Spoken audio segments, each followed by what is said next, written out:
Good afternoon. I'm Professor Larry Jacobs. I'm a faculty at the University of Minnesota, Department of Political Science, and the Humphrey School of Public Affairs. And I also direct the Center for the Study of Politics and Governance at the Humphrey School, which is bringing you today's program. And I just want to set the scene. We're going to jump off right into this terrific conversation today. I want to give you a heads up. We've got some programs coming up. We do a lot of programs on healthcare and health reform. We've got one coming up July 23rd at noon Central. It's looking at the possibility of some real innovations in medical care delivery and healthcare as a result of COVID-19. We've got some terrific people for that. One of the things that the center has done is create one of the first professional training programs in election administration. If you're someone who would like to start a new career, there's a generational turnover. You might want to look at this. If you're someone in election administration, this is a great way to upskill. And we've got a lot of programs, courses coming up in the fall. And July 27th, we're going to have an informational session that will include alumni of this program. It's one of the first online programs, brings together the top talent in the country as instructors. And that's July 27th. We've got a program coming up on July 29th on the rise and kind of decline of conservatism as a populist, enduring movement. Peter Wehner, who worked in the Reagan administration as a prominent conservative, will be on that panel with David Hopkins, who is a political scientist at Boston College. And then coming up August 13th, we've got a program on election security. Yes, there are foreign powers trying to tamper with our elections. We've got some terrific people going to be joining that panel. And I want to let you know that in today's conversation, which we're now going to be moving towards, we welcome your participation. You'll see at the bottom of your screen, there's a Q&A button. Please give us questions. We're going to get to as many as possible. I'm delighted now to introduce the moderator of today's conversation, my very talented friend and colleague in the Department of Political Science, Dr. Michael Minta. Thank you, Professor Jacobs. Thanks, Larry. It's great. Great introduction. So we're very excited. We have a very distinguished panel here today to really talk about Black Lives Matter and how it'll impact the upcoming elections.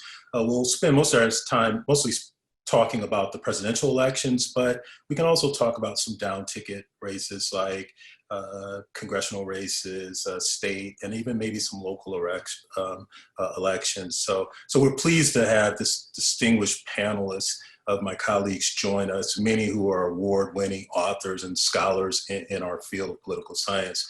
So our first panelist will be Christopher Parker, Professor Christopher Parker, who's a professor in political science at the University of Washington, Seattle.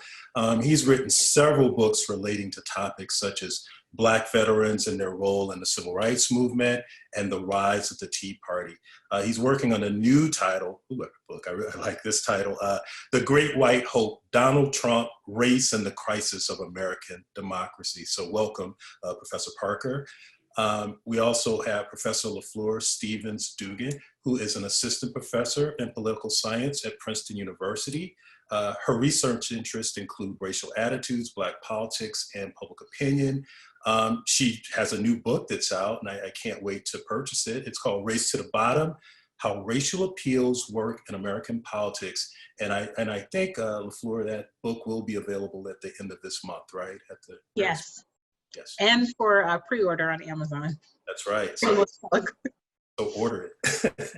And then we have last Professor Ashley Jardina. She is an assistant professor in political science at Duke University. Her work focuses on racial attitudes and racial conflict and group identities and voting behaviors in the US. And she also has a book that's now out called White Identity Politics that's available in most bookstores. So make sure you go out and pick up your copy. You know, under normal times, and It's hard to say that we're in normal times right now. In this panel, we would have our panelists out to Minnesota and talk about our 10,000 lakes and talk about Prince. But right now, we're not in normal times. So, and part of this panel is motivated by the Black Lives Matter and many of the events that happened here in the Twin Cities with the George Floyd killing and the social protests surrounding it. And so we're here to try to see how this makes sense and will it have an impact on the upcoming 2020 elections. So I have a few questions for our panelists. And so I wanted to start with Professor Jardina. I have a question. So what we're noticing right now is that there are many, that Kelly LaFleur, who's running in Georgia right now for the US Senate, she has recently said about Black Lives Matter, because there are many proposals such as sweeping changes with defunding the police, looking at systemic racism. But Senator Kelly LaFleur, who's running, has actually come out against Black Lives Matter. I quote, she says, "This is a very divisive organization, Black Lives Matter. This is very divisive in terms, it has Marxist principles. This week, they threatened to burn the system down, literally and figuratively, and if they don't get what they want." And of course, the president, Donald Trump, has also said that Black Lives Matter is a hate organization. So I'm just wondering, people who come out opposing Black Lives Matter, are they racist? Or is there something else that's going on here? Yeah, thank you for the question, Michael. I mean, I think that a lot of people in the United States and many white Americans hold views that are pretty racially prejudiced and racially conservative. And one of the strongest predictors of whether or not you support or oppose Black Lives Matter in the movement is where you fall on a lot of these measures we have of racism. But I think the other thing to keep in mind is that in the midst of all of this really impressive optimism, we're seeing a lot of white Americans turning out to support the Black Lives Matter movement. We're seeing a lot of white people show up to the protests. There's still an enormous partisan divide in support for the movement and support for a lot of the policies that the movement is putting forward. And so we can't discount the fact that many white Republicans many white Republicans do hold views that are more racially prejudiced than many white Democrats are not supportive of these policies. And so it's strategic for a lot of white politicians running for office to run against the Black Lives Matter movement because a lot of their white constituents don't support the movement or a lot of its policy proposals. Okay, thank you.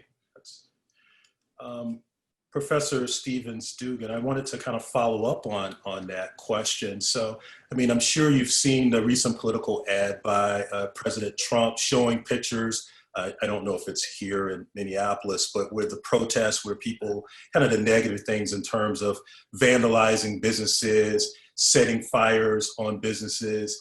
I like the end of the commercial where it says, "This is Joe Biden's America. Do you want to live in that?" And so I wanted to know, is it those type of attacks and those type of political ads, do they have an effect? Because there are several authors who've written that Joe Biden, even David Axelrod, who was just on one of the panels last week, said these race-based campaign ads just won't work because he's an old, working class, middle class, white man. So these type of attacks will have no impact. Can you provide some insight on what the research or literature might say about this? Sure, thanks for that. I'd have to say that the notion that those types of ads couldn't really affect a Joe Biden because he's an older white man, I think that's a little optimistic, maybe overly sanguine, in the sense that, no, he's not Kamala Harris, he's not Hillary Clinton, and of course is maybe not susceptible to some of the gendered ways in which Donald Trump might have been able to attack him. He's also, of course, older and he is white, but that does not mean that he's immune from some of the attacks that research has shown Republican candidates have often leveled against Democrats, even white Democrats. That is to say that for anyone who's affiliated with the Democratic Party, an easy sort of wedge issue are things like crime and race, and the stereotype that Democrats are going to be too beholden to their African American constituents or their constituents of color more broadly. So while Biden might not be as susceptible as other Democrats who, women or people of color, it certainly by no means means that he's immune. Okay, no, that's excellent. And I'll have a follow-up question later about Sure. that. Professor Parker, I have a question. So you've written extensively about white reactionary movements in the United States. And of course, after the election of President Barack Obama, we saw the rise of the Tea Party. And I'm just wondering, there's no Black candidate on the ballot, or at least not yet, at least for president. And I'm wondering, is there any type of movement brewing right now? Let's say if there's a world where there is a president, Joe Biden, do we see anything on the horizon with that? Well, thank you for asking the question. Well, first of all, I mean, back then, what Matt and I argued in the book is that, it was about Obama and everything he represents that occasioned the rise of the Tea Party. And so basically, whenever there's some perceived Black progress, there is going to be some white reaction. I mean, we've seen that historically. I mean, we can always go all the way back to Reconstruction. I mean, this happens all the time. The periodicity varies, but it happens all the time. And we're seeing it again right now. So basically what I'm suggesting here is if we don't get Obama, we don't get Trump. If Obama's not president, Trump does not get elected, right? So let's get that off the table right now. But I don't see we're already seeing a reaction right now with the Black Lives Matter, right? So the reaction is already here, right? Think about what's going on with COVID-19. So I'm sure all of us on this panel knew that as soon as COVID hit, we were going to discover race-based disparities. I know Larry knows this. He's part of the Robert Wood Johnson family, as am I. And so we knew we were going to see race-based health disparities. What's crazy, but also deeply disturbing, is that as soon as these race-based health disparities were disseminated, at least the knowledge of them were disseminated, then we start seeing Trump trying to pull back and wanting to open everything up. And then we start seeing these anti-lockdown protesters all over the place. So I think there's a reaction already here, right? And it's just going to continue apace, with the movement, with the continued freedom struggle. We saw the civil rights movement in the 50s and 60s. This is just another phase of the freedom struggle, if you ask me. So as long as we see an active phase of the freedom struggle, we're going to see some white reaction. Okay. So I mean, and I wanted to follow up on that. And by the way, I noticed that that jersey you're wearing. Trying to make a statement here. Yes. So I had a question again about speaking of symbols, right? And obviously, Black Lives Matter. Colin Kaepernick became a symbol of the Black Lives Matter movement. And actually, this question could be for all the panelists to jump in. We see this move to kind of to get rid of Confederate flags, monuments across the country. And many people are saying this is kind of a solution to getting rid of some of the systemic racism that's going on. So do you think by moving many of these symbols, like NASCAR moved their symbol, and I think even the team in Washington, the professional football team, is talking about removing their nickname. I mean, how does this play into the political picture? Could you provide some insight? Because the president's been using this type of symbolism for a while. Is it effective in addressing systemic racism, and also how could it be used in a political context? So, Professor Parker, and then we can go to the rest of the panel. Okay, sure. I think it's going to make the political environment even worse, because it's, the Confederate flag. I mean, I don't know if anyone's has seen this. I'm sure you guys have seen this piece in the New York Times. I forgot the woman's name, but she says, you know, my body is a Confederate monument. When she's talking about she has rape-colored skin, right? That, and the whole point is like, how can these people celebrate, you know, the South, right, or the lost cause, given that, you know, all this rape and oppression was going on, right? That's, to many of us who are Black, I would venture to say to all of us that are Black, that's what that flag represents.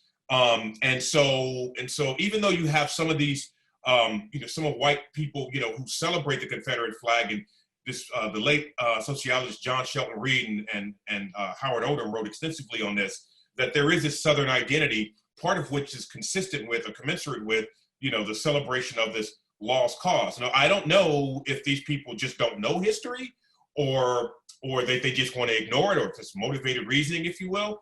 But the problem is that if you take this away from them, right, they feel like that's part of their identity, right? Now, I'm just confining this to the South for right now. And so that's going to cause some backlash, right? And then if you go beyond the South, right, and we think about, we see all these Confederate battle flags, you know, at I refuse to call him President Trump, at 45's rallies, right? That's not about Southern heritage. That's about something else. That's about racial oppression. So when you start removing those symbols, A, and then B, these nicknames, right? Like the team from Washington, the Redskins, and now you have other teams that are reviewing this, right? The Cleveland Indians, right? You know, the Atlanta Braves. And so for a lot of these people, they have, and I have friends who are fans of these teams, and white friends, if you will, and I don't really perceive them to be racist, but they cling to these nicknames, right? These are educated people, some of whom are our colleagues, right? Who love the quote unquote Redskins and love the Braves and love the Indians, right? So I wouldn't say it's been a racial backlash per se from them, right? I think that's more of this attachment to these symbols or these teams with whom they grew up. But for a lot of these people, yes, you know, you're ripping away, you know, these symbols with whom or with which they identify, right? And most of it is about oppression of people of color. Professor Jardina, could you follow up on that? Professor Parker was saying this idea, because most people tend to think when people are against Black Lives Matter or whether or not they're supporting a Confederate flag, that there's some type of racial animus in it. And so I know that you're saying that there might be something else that's involved behind these Confederate symbols. Yeah, absolutely. I mean, one thing I want to do first is just echo Chris's important point about the relationship between sort of Southern pride and Southern history and support for the flag. You know, there's some evidence that the less you know about Southern history, the more likely you are to support Confederate symbols. And so it's clear that they're often more about things with respect to race. But, you know, one of the things that I think a lot about in my own work is the fact that we often think about racism and racial prejudice as just sort of this set of stereotypes that your grandmother or your mother taught you that mean that you don't like people of color, or you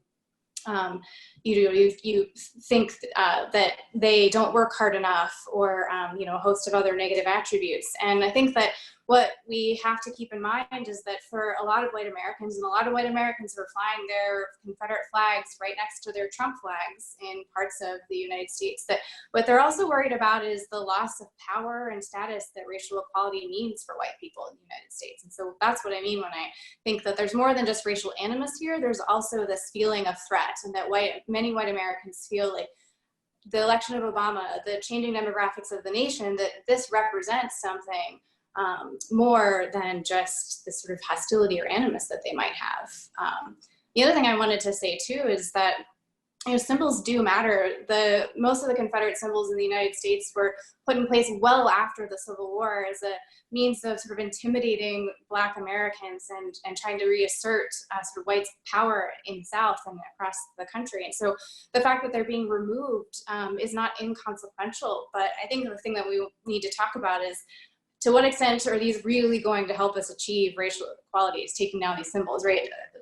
We need to have real serious conversations instead about how do we close the wealth gap between Black and white Americans? How do we reform policing in the United States? How do we deal with unequal housing and unequal schools?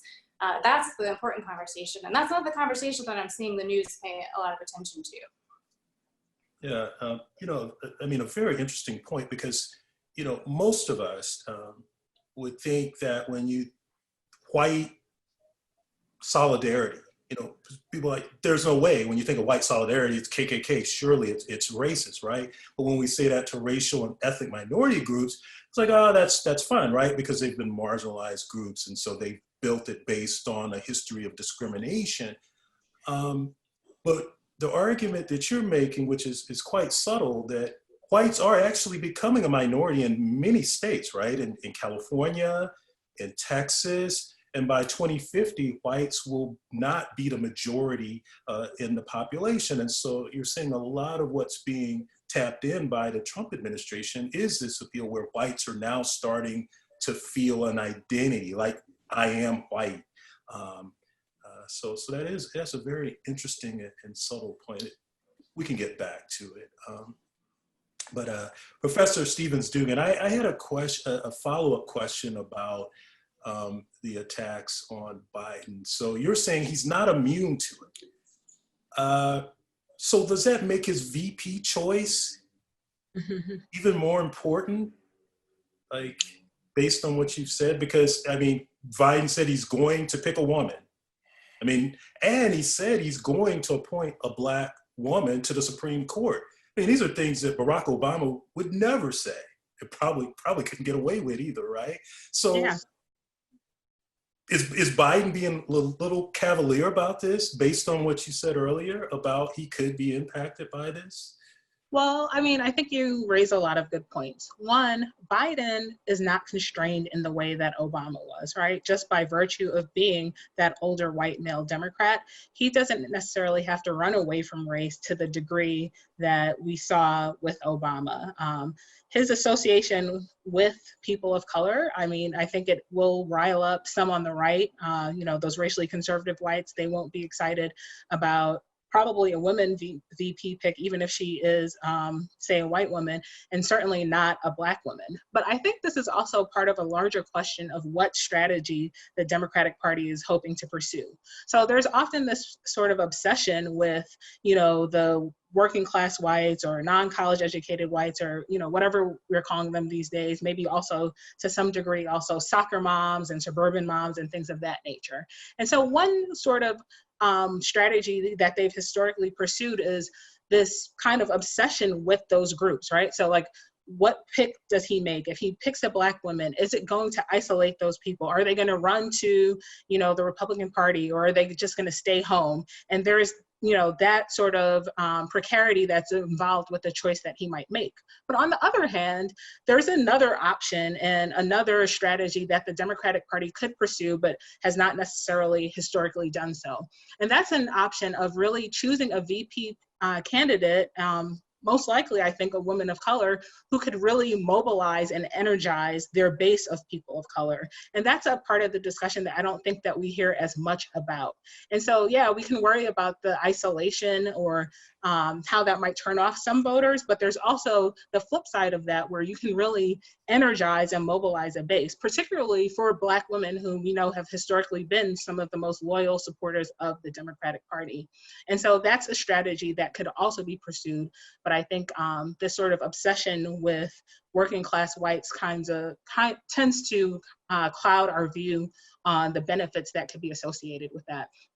And one other thing that I'd like to say about that point, that there is, there's Black people in states like Michigan, right? There's Black people in Detroit, there's Black people in Philly, there's Black people, in Milwaukee, places that, Trump won, or states that Trump won that are likely to be battlegrounds this year. And if you can mobilize people of color on the left, potentially through a VP pick, but not only through that symbol, there might not have to be so much concern about what that's going to do to isolate some working class whites on the other side. Yeah, that's a fascinating point, because I was going to actually anticipate a later question of, we're so concerned about the appeals to whites in many of these battleground states, but with the growing number of racial and ethnic minorities as they get incorporated into the electorate, that Democrats are thinking that, hey, maybe we can still win without necessarily, that we could withstand a Trump type of election of racial appeals. But I'm curious, and I can ask all the panelists too, I want to put you on the spot. Black Lives Matter has really, it's been prominent since, the Michael Brown shooting, but also, recently with the George Floyd killing. And so I'm just thinking, like, Amy Klobuchar, our own senator here in Minnesota, chances of being VP, gone after George Floyd.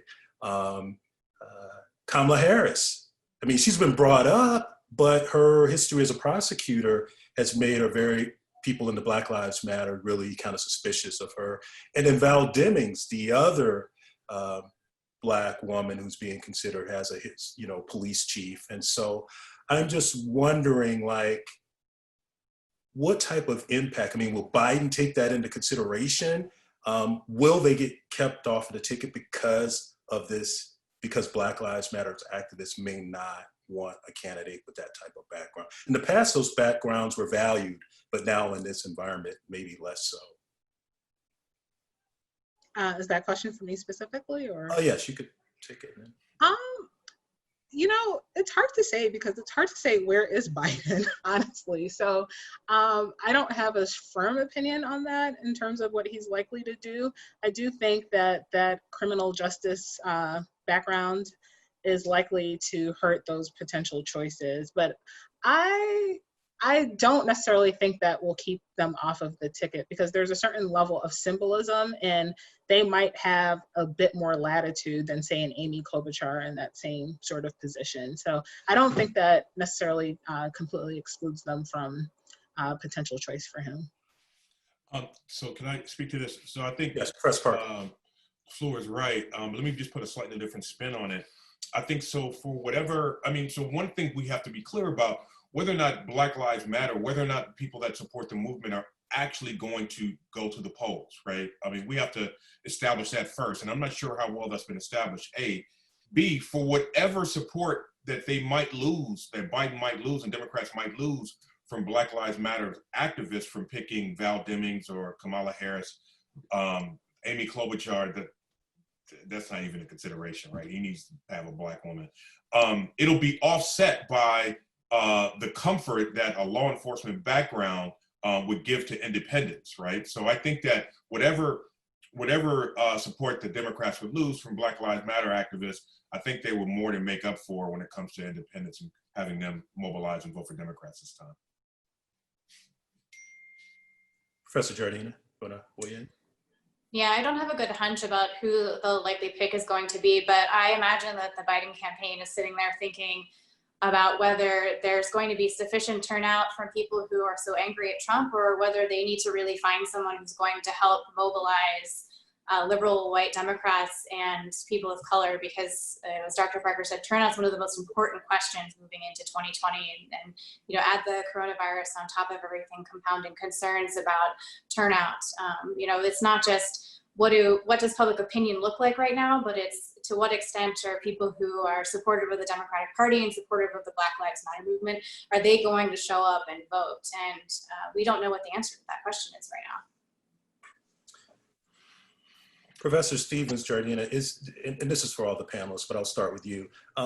Is this just a moment, or are we seeing a changing landscape? We're seeing that public opinion polls support for Black Lives Matter in 2015. You couldn't find a majority other than Blacks supporting this movement. Is this a change in the way that politics is going to be handled at the federal level and the national level? Or is this just a brief moment in time with George Floyd, the coronavirus, and then once everything passes, we'll go back to normal politics?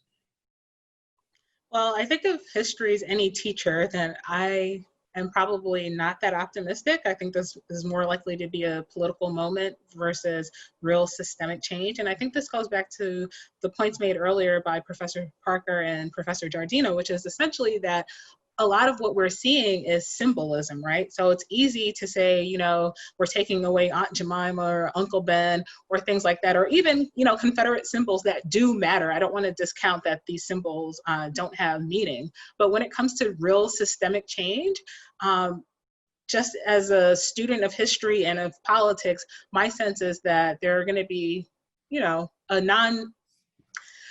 it's likely that very few white Americans are really going to want to kind of risk their own privilege and status in the racial hierarchy to make the true systematic change that is needed. But, you know, I'd love to be proven wrong on that. Can I speak on this, please? Professor Parker, yes. So I think, so for Professor Stephens-Dougan, I see exactly where you're coming from. I'm a Black man in America, you know, I got to be skeptical about stuff. Having said that, I'm of two minds on this. I mean, that's a $64,000 question, whether or not this is a movement or a moment. And I go back and forth on that with some frequency. You know, on the one hand, you know, we've seen this happen several times. And I said this in an interview recently. It's like every time something like this happens, you know, Black people are Charlie Brown and white people's Lucy, right? Always snatching the ball away at the last second. And is this another one of those moments? So what gives me some hope is that, you know, there was a recent survey done of protesters in New York City, 61% of whom were white and roughly 20% were Black, right? So that gives me some hope. And we see just how diverse these protests are, right? I mean, that's really heartening from that perspective. The problem, if you will, is that there are all of these, there's this confluence of events. I mean, you've mentioned them, Professor Minta, that are all happening simultaneously, right? We have COVID-19, the racial health disparities, right? We see the murder of George Floyd there in Minneapolis, right? And then you have a racist president, right? Well, we've always had racist presidents from time to time. Most of us, you know, who know anything about healthcare and about race know that there are the disparities. They've always been around. They just come more and more to the fore. And this would not be the first time that police brutality has sparked, you know, some uprising. We saw it in the 1960s. So one can make a case, you know, either way. I have to say, ultimately, I'm on the side of Professor Dougan-Stevens. It's like, you gotta show me, because right now I'm not a huge believer. Because what happens when COVID goes away? You know, and Biff, you know, and Tiffany, they're like, oh shoot, okay, all right, we don't have time to protest anymore. We gotta go shopping or we gotta go surfing, right? So I'm a little concerned about that. Right now, there's a captive audience. What happens when things return to some semblance of normalcy? That's what concerns me. And can I, so I want to go to a question from our audience, and it's a nice follow-up to what you were just saying, Professor Parker. And one audience member wants to know, is there a structure to Black Lives Matter? Is there anyone who is a national leader in the movement similar to Dr. Martin Luther King in the 1950s and the 1960s? Well, I'll say, I mean, they were founded by, or the movement was founded by 3 queer women of color. So to that extent, I guess you could call them leaders, but I think the movement prides itself on being what they would call leaderful, not leaderless, in the sense that you can't necessarily speak to, point to sort of one national spokesperson, but they kind of, I can't speak for the movement, but I think they sort of envision themselves as having leaders all about, you know, it's more decentralized, but that the idea that you're going to have this sort of one iconic leader who speaks for the group and makes the group platform, I don't think that's kind of how they envision their movement. And, you know, there's pros and cons that comes with that type of structural organization. Anyone else want to shot at it? Okay. Yeah, and that's one challenge that you'll have with these type of organizations, that there isn't, it's not necessarily the NAACP, the Urban League, where you have people lobbying Congress. You're seeing changes at at the state and local levels, but not necessarily the big push at the federal level. So that's a great question and a good answer. Here's another question, again, related to Black Lives Matter. Will we see more politicians making a distinction between supporting the notion that Black Lives Matter and being able to say, while not supporting the organization or their platform? So essentially, they can say they support it, but not do anything substantive. Professor Jardina? Yeah, I mean, I think that is pretty consistent with what we're observing when we just think about white Democrats' attitudes about the movement and a lot of the policies that the movement supports. One of the things that I've noted is if you look at public opinion polls, a lot of white liberals are becoming much more supportive of both the movement, of reducing racial inequality in the abstract, of things that, of taking down Confederate symbols. But when you actually ask whites on both sides of the partisan aisle, do you support reparations? Do you support actual policies that would help really create greater racial equality in the United States? Most white Americans aren't really on board, whether they're Democrats or Republicans. And so, I think that it's an easy gesture for politicians to say they support the goals of the movement. It's going to garner a lot of support from white Democrats when they do so. But the fact of the matter is that the moment Democrats start talking about reparations, they probably are going to lose some support from some white Democrats. So can I just piggyback on what Professor Jardina said?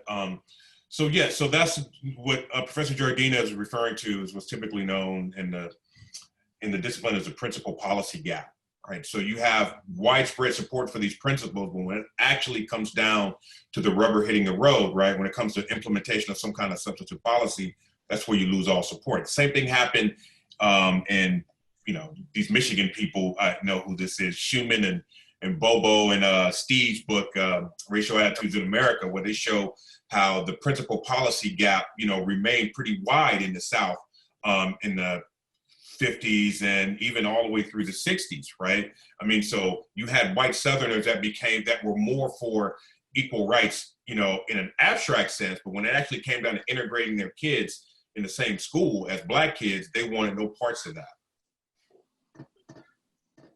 Yeah, exactly. Just to, add to that really important point, when you look at surveys asking white Americans, how do you feel about a wealth tax? How do you feel about reparations? How do you feel about busing your kids to reduce segregation? How do you feel about building affordable housing in your neighborhood to increase the diversity of your neighborhood? White Democrats, the same ones who say that they're supportive of racial equality, aren't very supportive of those policies. Now, do we see, following up on that question, do you see any differences by generation? Are younger people more supportive of these substantive policies, or is it mostly older people who are opposed to them? Do we see any differences there? Yeah, the younger people are more progressive in their attitudes towards these policies. Absolutely. There's definitely generational differences, but they're not as large as you might expect them to be either. So, and often, can I just add one point on that? Often yes. The research suggests that, say for example, white millennials are actually closer to their parents and their racial attitudes than they are to their millennial peers of color.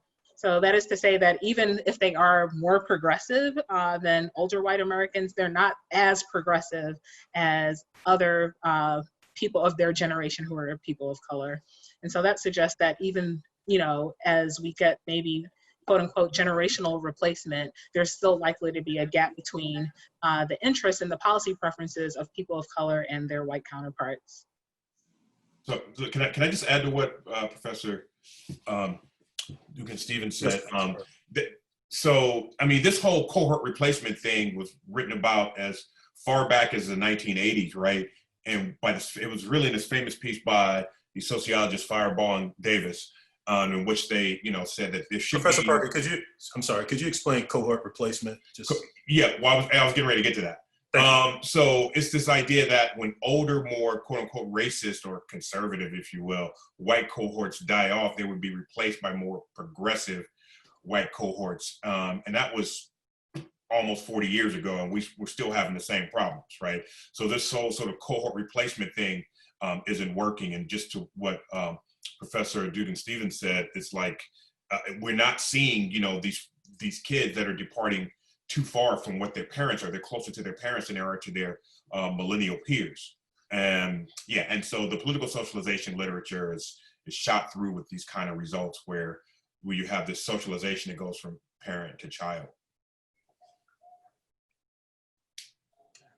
Well, it's good points. I want to go to another question by an audience member. Let's see.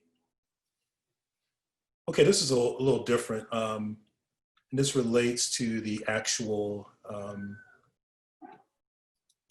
see this, let me scroll through.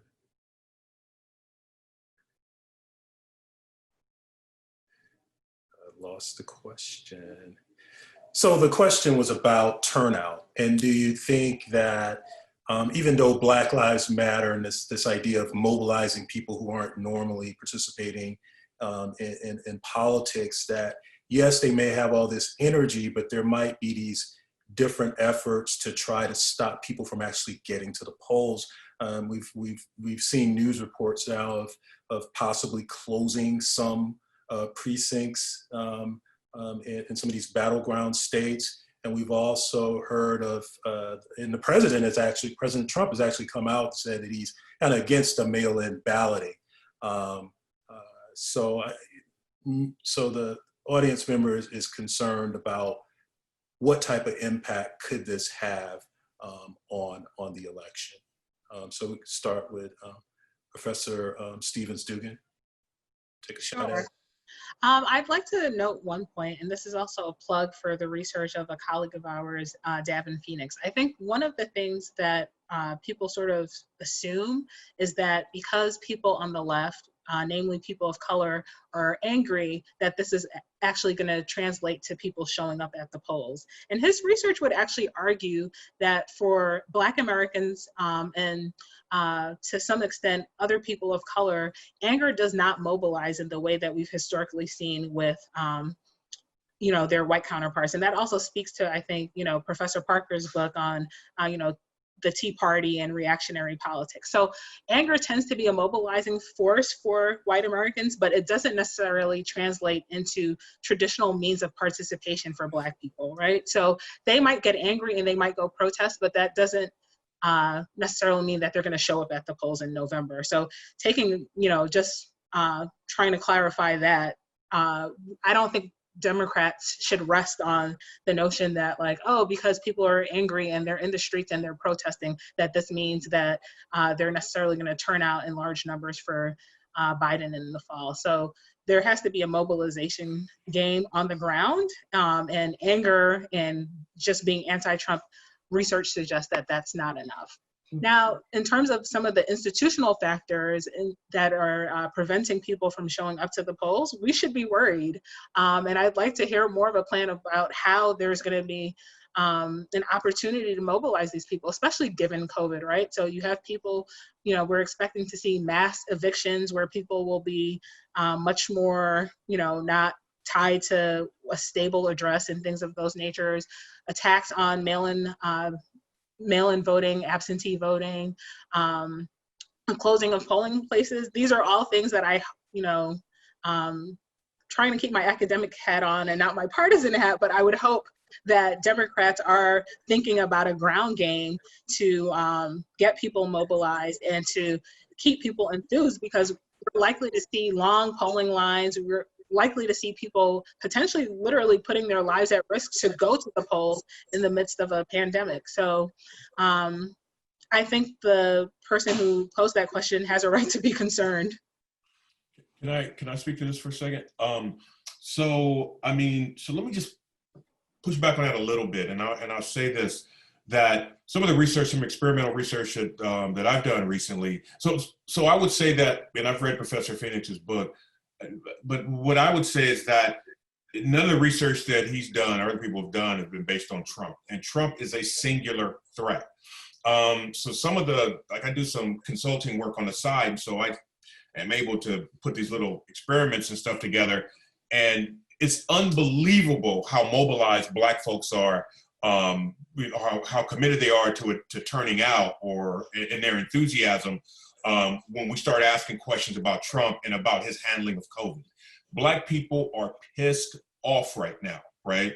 And so I would not underestimate that. Second, I've also done some other work showing that the extent to which Black people see Trump as a threat, even after accounting for a host and a variety of other controls, that they're still committed to turning out, right? Over and above all the other more conventional predictors. So I would push back on Professor Phoenix's thesis, at least as it pertains to Trump, given the work that I've done recently. And that now the threat, I'm thinking the threat might have to do something with anger, right? And then motivating them to get out. I don't know for sure because we didn't ask questions about anger, qua anger. It was really just about Trump. So it could be something else pushing them out there. It could be a sense of injustice, right? But I'm just saying that I think in this moment, anti-Trump is enough to mobilize people of color. Can I ask a question to that? So do you think that there's some sort of political learning that took place between 2016 and 2020? Because why? Okay, all right. I can no. And let me explain. Let me expand on that just for a second, right? So before, I don't think a lot of Black folks thought that this guy was actually going to win, right? So now this guy gets into office and he's doing all of these shady things and he's saying all of these shady things, and they see how anti-Black he is now. I mean, for sure. Before it might have been speculation. Now it's a fact. Okay, I guess I think maybe maybe we're all learning that his presidency is worse than we might have anticipated. But I guess we had the information. The writing was well in 2016. It was. Well, Professor Park, I was going to say, I'm sure it's more than Black people that were surprised that Donald Trump was going to win the presidency. I mean, he came very close to winning the state of Minnesota too. Hey, I was one of the people that predicted he was going to win. So this is one Black person who wasn't surprised. Yeah. So the strategy. So anyway, I have. Let me get to the questions up here because I have other questions. But let's see. One about. It's just so many good ones. So one respondent, audience member wants to know about Black Lives Matter and about racism with Blacks. Will it start to include other minorities as well? Do you think that it will become from, and not necessarily the all lives matter retort that we hear, but will it start including other racial and ethnic groups in their coalition? Or maybe they already have. Anyone want to take a shot at that question?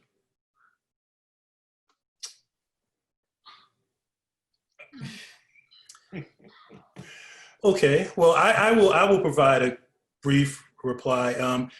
My understanding of the Black Lives Matter movement, again, it's broadly construed that it does include other groups or marginalized groups, and particularly not just on race, but on sexual orientation. So it's a much broader movement, but obviously with the George Floyd, it's focused mostly on Blacks and their treatment with the police. So it would be interesting to see if they will make this a much broader group beyond Blacks. But right now it's mostly Blacks and the diversity within the Black community. I do have one thing I want to add that I've been thinking about with respect to that, which is that after Trump won, when we think about what's transpired in the years during his administration, we've seen women turn out to protest over concern about women's rights. We've seen Black Americans turn out to protest in response to George Floyd and all of the inequalities in the United States. But one thing to think about is Trump's campaign was enormously successful because he ran almost initially and then almost entirely on an anti-immigration campaign. And that's always been his go-to prior to the pandemic for how to sort of rally his base. And we haven't really seen reactionary, responsive, sort of pro-immigration or in support of immigrants or in support of the Latino community. And so I think that's kind of interesting. That's kind of the missing constituency here that's pushing back against Trump. And one thing I'm wondering about is, given the opportunity moving into the election season, is Trump going to try to kind of return to those old tactics, and will they be effective? Yeah, I can't. Yeah, yeah, that is a very interesting question, and I wish we knew that answer. I mean, obviously, Professor Stephens-Dougan and Professor Parker are fairly skeptical about this, but we shall see, right? Okay, Let's just get a vaccine. Let's get a vaccine first, and then we'll really. Mike, let me just add one other thing. So there's like a tiny rift in. I haven't got all the way to Latinx yet in the Latino community when it comes to support for Black Lives Matter, because you do have some who recognize that this is not only happening to Black folks, but it's also happening to brown folks as well. But then again, you have another portion of the Latino community who are, they're anti-Black, right? And so clearly you're not getting participation from them. And so, so you have this divide right now in the Latino community. There are some who are really down with Black Lives Matter, and others who are like, that's not for us. That's not happening to us. That applies to those folks over there. Mm-hmm. And you're particularly seeing it in these states where Latinos, where they're the largest minority group. In California, we know Texas is changing, and so we might see those we've seen those battles played out like at the cities, like with Los Angeles. But it'll be interesting to see how that happens at a statewide once Latinos start to grow. Will there be a coalition? Or will there be more conflict? And we know there's extensive research on that particular topic. I'm going to give you this question just to lighten it a little bit. It's not related to Black Lives Matter, but it says, with so many liberal professors, of course we're not liberal, are we? Teachers and students in today's schools that are recently graduated, is there a massive wave of liberalism coming? Is the Republican Party doomed?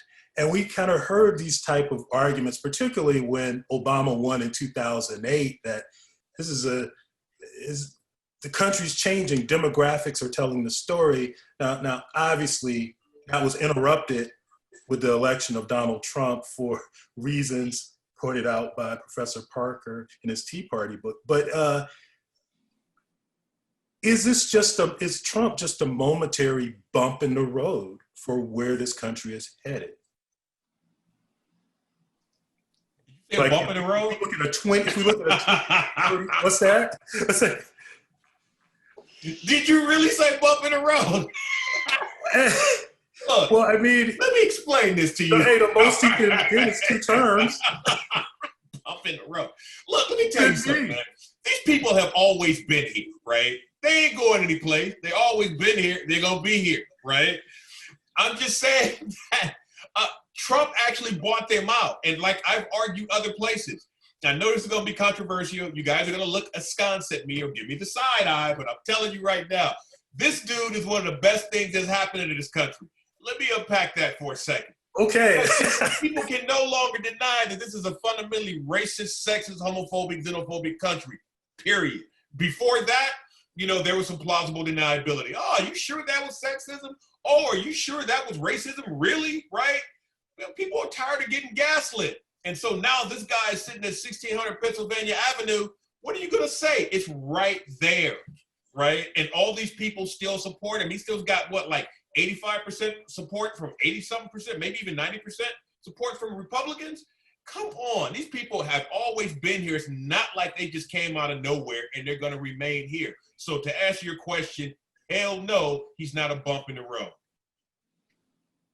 And to add to that, I would say that he's kind of opened the playbook for other politicians in the sense that, maybe there was some sort of sense that, you couldn't say that, or you couldn't do that, or you couldn't be so overtly racist. But I think he's taught others, you know, you gave the example of Kelly LaFleur in Georgia. They know that, like, to some degree, they can do this without consequence from their base. Yeah, and it turns out that liberal college professors are not that effective at indoctrinating the young minds of the American public.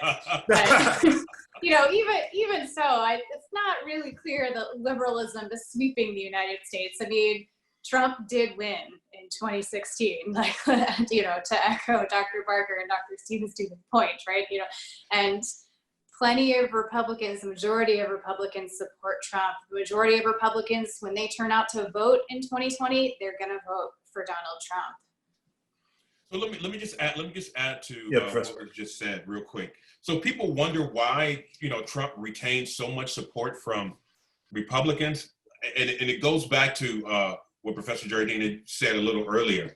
Look, this is not about material self-interest, right? This is not about party per se. This is about these white people are concerned that they're losing their way of life, right? And Trump is the last thing standing between them and the rest of us, progressive, people of color, feminists, immigrants, period. Okay. Okay. Yeah, the one thing I can say as a liberal professors, conservative professors, it's hard. People like to think the students come to classes like there's a blank slate. Trust me, they're not a blank slate. They already believe what they believe before they came to the classroom.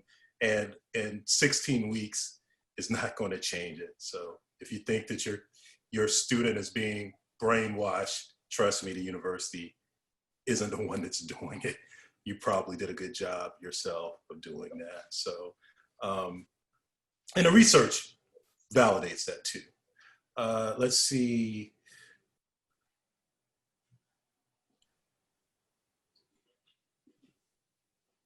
So someone had a question. Let's keep it light here. Kanye West is running for president. Do you think, and I don't even think Kanye is really connected with Black Lives Matter, but in terms of this election, could he siphon votes away from Biden? What do you guys think?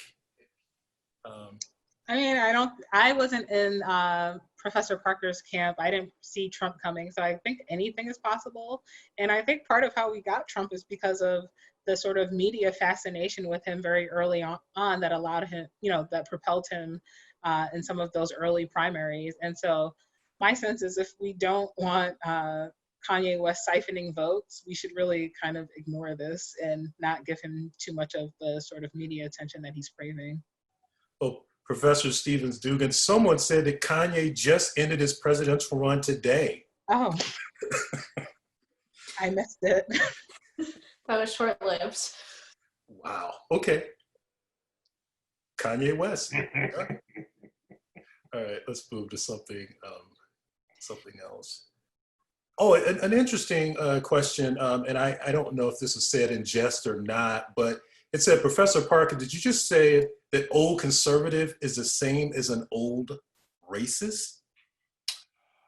No, what I did was I used them interchangeably, right? And I meant like the reactionary kind, not a more like sort of Bob Dole, like, you know, no, they're not the same. Although some people would call people who are conservative on race racist. And well, you call me one. I call people who are racially conservative racist too. So if that's the question, yeah, that's what I'm saying. But if we're talking about more establishment conservatives, you know, who are just more about, you know, smaller government or limited government and personal responsibility, that's different, right? One is not necessarily a racist if one believes in those things. But if one is racially conservative, yes, you're racist. Okay. Professor Jardina, do you have, I mean, again, just kind of going back to your conversation about this idea of a white identity, I think this is going to have to be the last question, response. Oh, you mean in response to the question about conservatives? Yeah.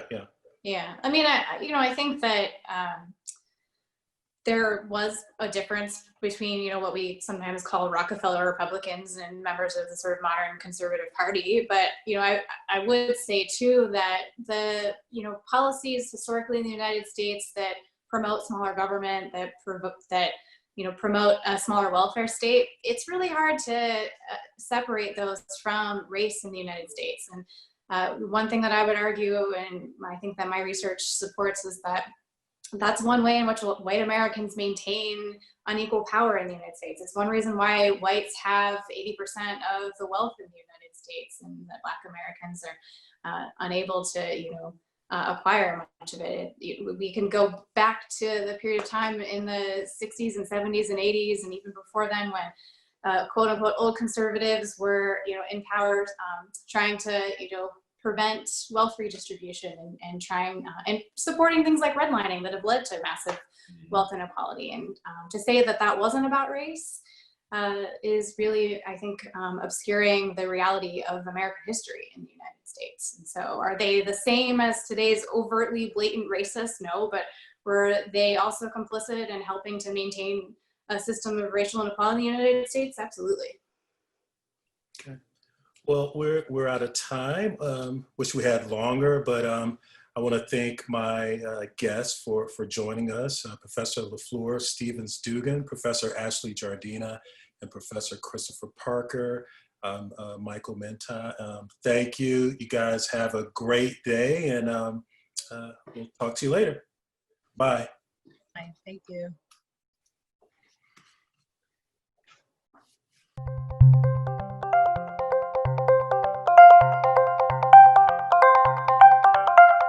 Thank you.